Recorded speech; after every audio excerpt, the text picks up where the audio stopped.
Hey guys, this is Tabiasobi, and today I'm going to share the answers that I got from my latest interview with the Capcom developers in Japan for Monster Hunter Stories 2. Yeah, so apologies for not having as many updates to the game. I've been super busy with work, so I haven't had time to just play games and do videos. But I finally got answers to my questions regarding Monster Hunter Stories 2 that I sent to the developers, so I'm going to squeeze in some time right now to just get this video out. It's going to be unscripted, so it's going to be rough, so apologies for that. But I just wanted to share this information right away because I know there's a lot of interest in some of these questions. So, by the way, this interview was done pretty much via email. So unfortunately, I wasn't able to sit down to do a Zoom interview like last time, which is a bit of a challenge, which is going to be clear later on with one of the questions here. So yeah, let's get started. At the top of the list is the question involving color changing for monsties. So if I was evil, I'd put this at the end of the video.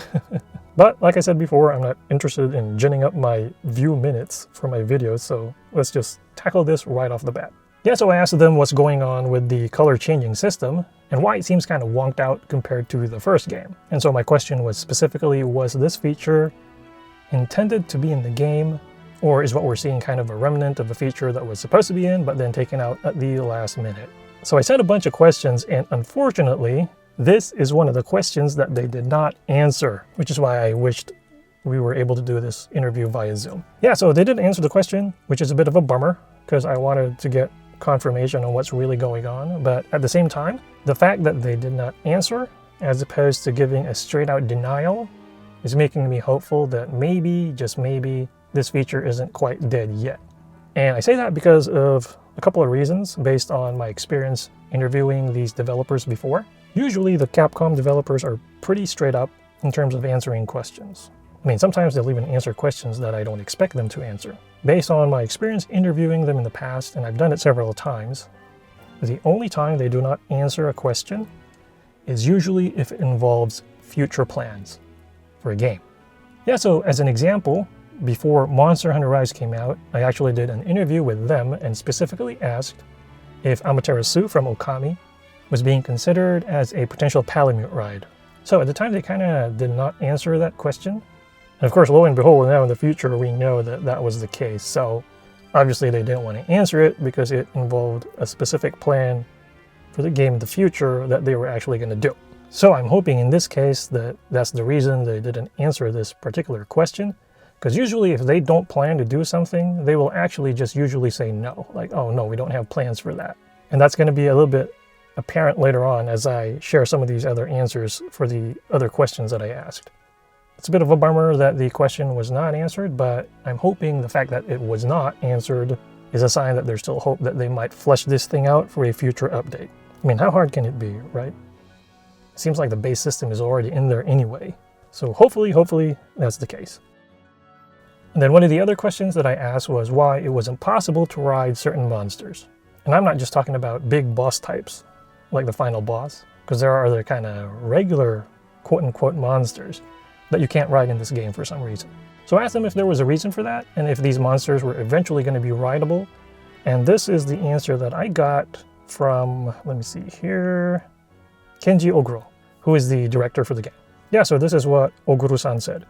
Originally, we started production on the premise that all the large monsters that would appear in this game could become a monstie. However, as I'm sure is the case with most development projects, we had to abandon some of the great ideas we had for the game due to a variety of reasons during production. So there you go, that's a more specific answer. And this is what I mean when I say that the developers are usually pretty upfront. When you ask them a question about something and they have no plans to do it, they'll pretty much straight up say, no, we don't have plans to do that. Or they'll just say, no, that's not the case. And then another question that a lot of people had involved the monster sounds, specifically monsters such as Basarios and Gravios using the same sound effects as Uragaan, as opposed to their own unique sound. So I asked about that and whether that was an intentional change. And so the answer I got was from the sound director, Sohei Miyata-san, and this is what Miyata-san had to say. As a result of adjusting voices to match the graphics in Stories 2, some monsters seem to have similar voices to other monsters. We will be making adjustments to some of the monster voices in future updates. Yeah, so in this case, they acknowledged there was a problem and that they intend to address it.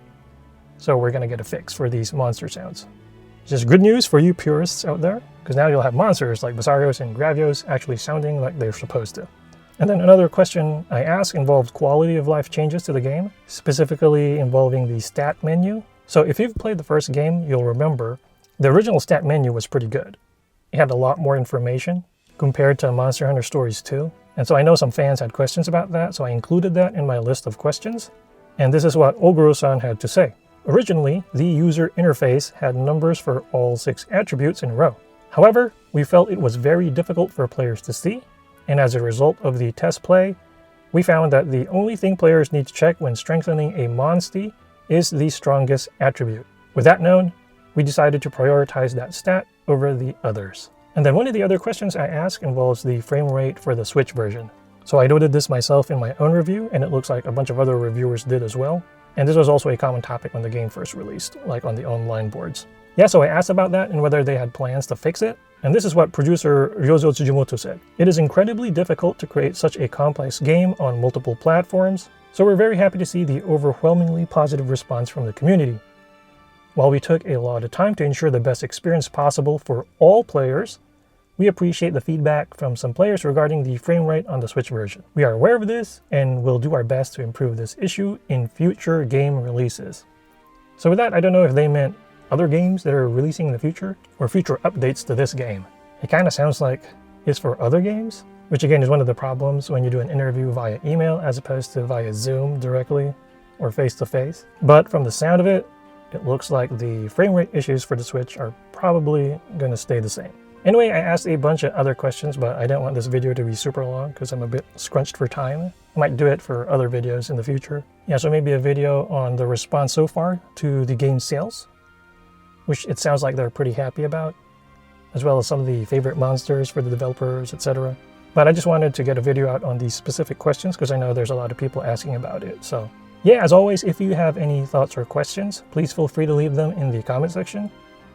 Once again, this is Tabi Asobi, and thank you for watching.